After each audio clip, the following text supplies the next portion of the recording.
Hey everybody, welcome to Valentine TV again. This is a scary movie. This is a scary movie called Weapons. I don't know if you've seen it or not, but it's on The Truth Is, and you can find them on YouTube. As you come into Valentine TV, please like and subscribe to the channel. I would appreciate it so very much.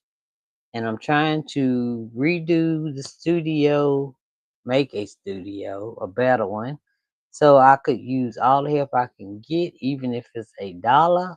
Super chat, super stick, super chat, super sticker, or cash app, please. I don't care if it's 99 cents. Thank you so much. All right. Okay. Here we go, y'all. I'm just gonna start this one. This one's had me shaking a little bit. So here we go. Here we go.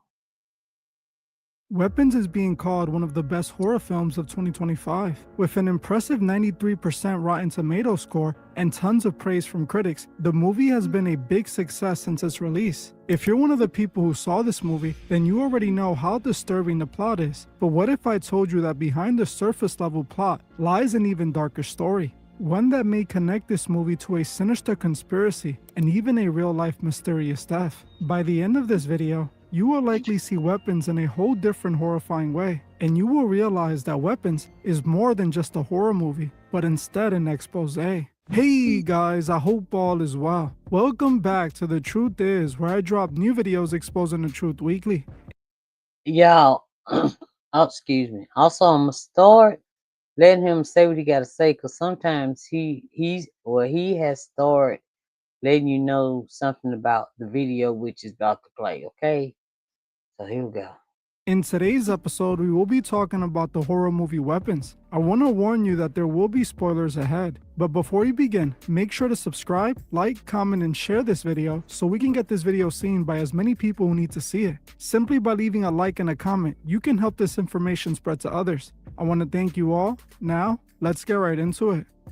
The movie Weapons isn't your average horror movie. While yes, it might have some disturbing gory scenes and cliche jump scares, it's different because this movie has a revealing message buried underneath the surface level plot that most are unaware of. While many people have likely heard or even seen this movie, very few know what inspired this movie and what this movie is secretly revealing. The movie Weapons was written and co-produced by Zach Kreger. Before Zach was making horror films, he was actually a part of a comedy group called The Whitest Kid You Know, alongside of Trevor Moore. You see the guy in the middle with that suit? That's the one. That's the one that jumped. They said jumped off a balcony.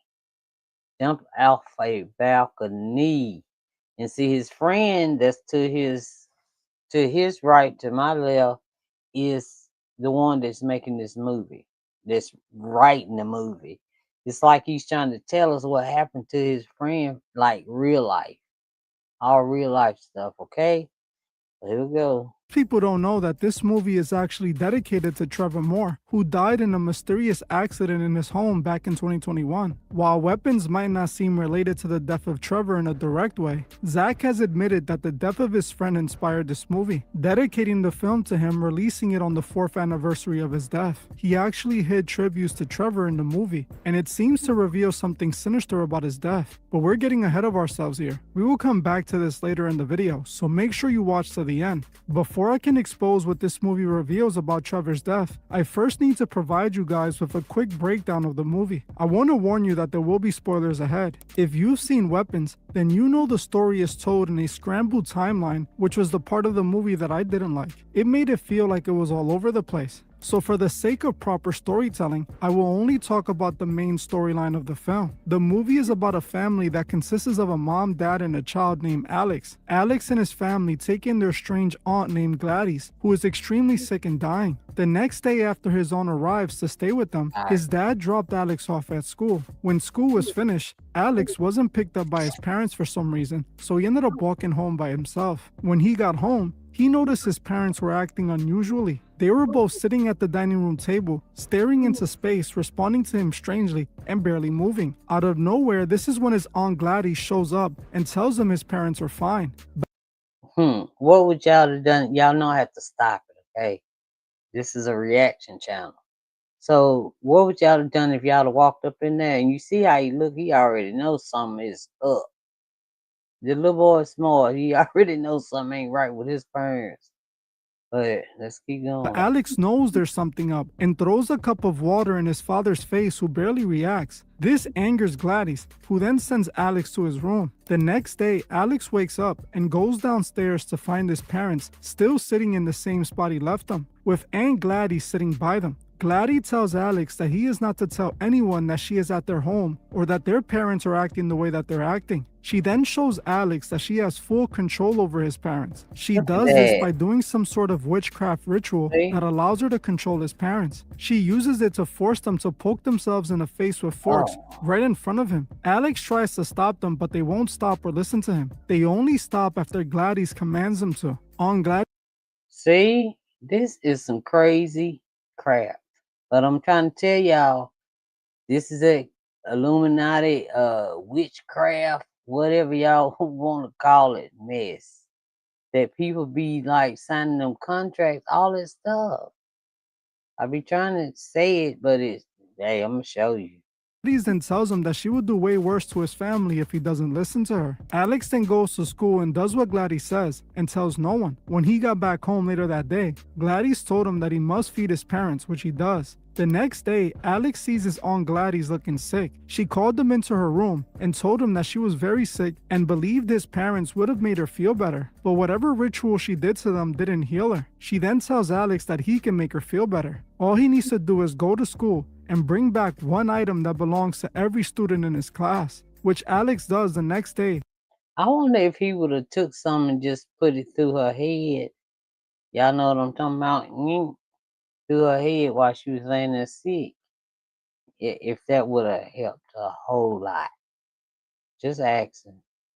Bringing back their name tags. When Gladys gets them, she then uses them to put his classmates under the same spell his mother and father were under. She makes every kid in his class run out of their home in the middle of the night. All at the same time, his classmates leave their house and end up making their way to Alex's home. The next day, Alex goes to school and he's the only student who shows up to his class. Eventually, the parents of the missing children demand answers and believe that their class teacher has something to do with what happened to the missing children. When the police end up going to Alex's home to investigate, Gladys has Alex clean up the house and uses a spell to transfer the children to a different location in the middle of the night. Eventually, the class teacher and the father of one of the missing kids team up to try to figure out what's going on. They eventually end up at Alex's house. Well, I have a question. If y'all know it, if y'all seen the movie, please let me know. What did Alex how is she the kids gonna make her younger? Cause I only heard of two ways, okay? And it's not good. Where they were attacked by the people Gladys had under a spell. Eventually, the teacher and the father ended up creating enough of a distraction that allowed Alex to run into Gladys' room. He then finds her ritual objects and uses it to control all his classmates. He puts the spell on the children, and they immediately start charging towards Aunt Gladys, who tries to make a run for it. Unfortunately for her though, the class of kids catch up to her and brutally rip her apart. When she dies, the spells are all broken and the kids go back to normal. And that's how the movie ends. As you can see, this movie was seriously disturbing. From witchcraft, rituals to child abductions, and even MK Ultra, this movie touched on it all. While the movie might seem like just another horror movie, once you understand what the movie is really about, you will see why it's much deeper than that. On the surface, the movie is about the witch Aunt Gladys, who goes to Alex's family's house to do a soul harvesting ritual on the parents to steal their youth. But since they're full-grown adults, it doesn't work. So instead, she uses Alex to put all the students in his class under that harvesting spell. She then uses an occult ritual to steal the youth from the children. What the movie is actually about is the truth on why so many children go missing every year and how it's all connected to witchcraft rituals. The movie is also deeply connected to Trevor Moore's death, and I will explain why in just a moment. But first, let's unpack everything the movie was revealing. At the beginning of the movie, the child who is narrating the story tells us that this story is based on a true story. While she was referring to the story that takes place inside of the world of the movie, I saw this as This is a true story about the kids in Virginia, the 100 kids in Virginia. Okay? being a literal message, telling us that this movie is based on real situations that are happening in real life. We will see more examples of this throughout this breakdown. We also need to talk about the ritual Aunt Gladys uses to control people and steal their youth. In the movie, she is seen doing a strange ritual using a stick and this bell with this inverted triangle symbol on it, along with the number 6. Clearly, this is a reference to the magical system of alchemy. The inverted triangle is a symbol in alchemy and also in other occult groups, indicating this occult witchcraft is inspired by real occult rituals. This occult ritual utilizes an object that belongs to the person they are trying to affect with the magic, and it also requires the blood of the caster, which would make this a blood ritual just like we saw them utilizing in the Him movie. If you haven't seen the video I made on Him, make sure you watch it after this one. And I also made a reaction about this too, just a couple days ago, okay?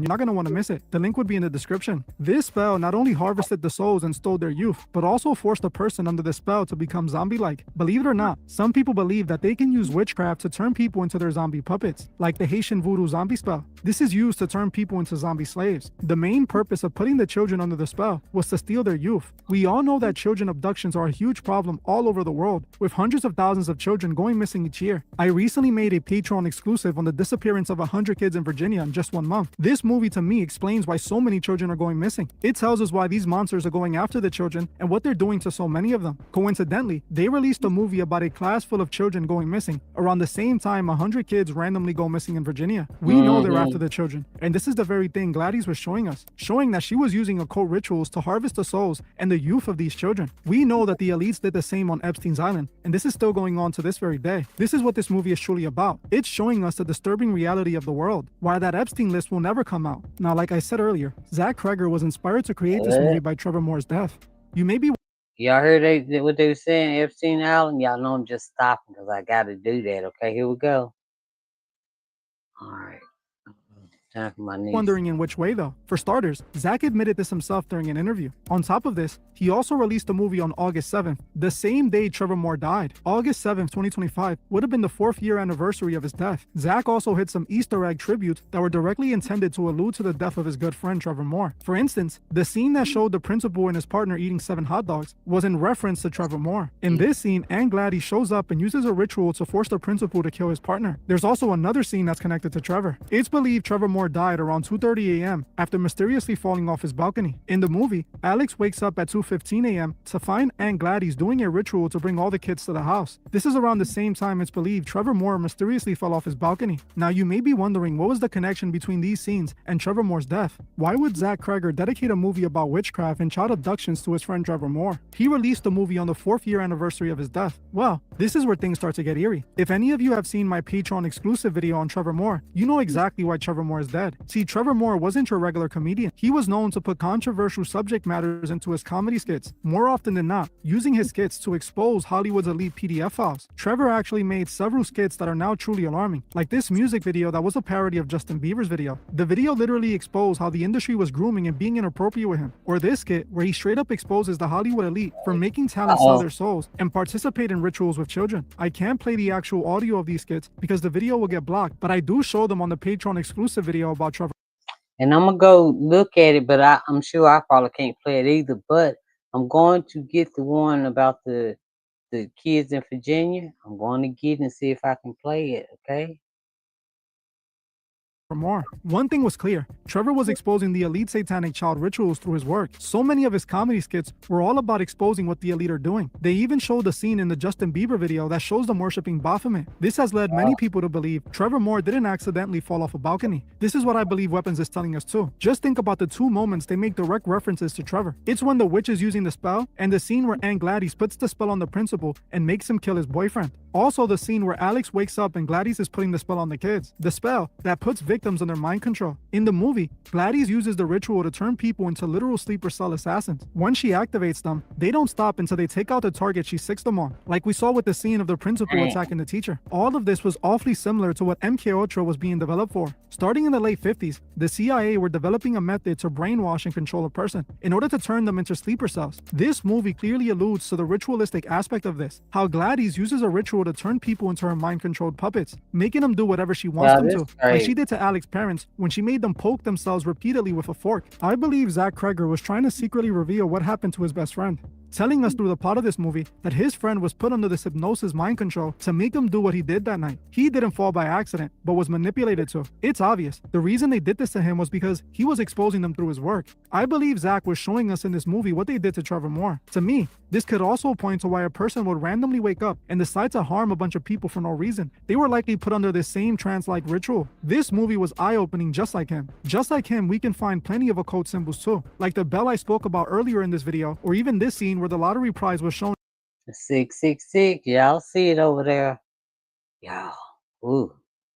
at 666. I believe the movie Weapons was not only exposing what they did to Trevor Moore, but also what Trevor Moore likely died for. The movie exposed the elite's most disturbing secrets. Well, I'm gonna end this one here. I want to thank you all for watching, and I'll see you guys. I see you guys on the next one, because I ain't gonna even try to go back to nothing. All right, I want to thank y'all for joining me. It is time for my great niece to get off at school bus. That's why I had to speed her up. You know, I gotta take care of the kids today. But anyway, I love y'all. Thank y'all for joining Valentine TV. Hey, Robert, Janice, I appreciate you in here. Y'all. Robert, y'all, thank y'all for hitting the like button and subscribing. I appreciate it so much. I skipped over 10. 10 people. Thank y'all so much. And if y'all see that, what you call it, button down there? What do you call it? Promote? Is it promote or is it hype? Something like that. Please hype up the video. I would appreciate it so much also. Anyway, let me go because I hear that bus. All right. I love y'all, and I'll be back in a few minutes. All right. Bye, y'all.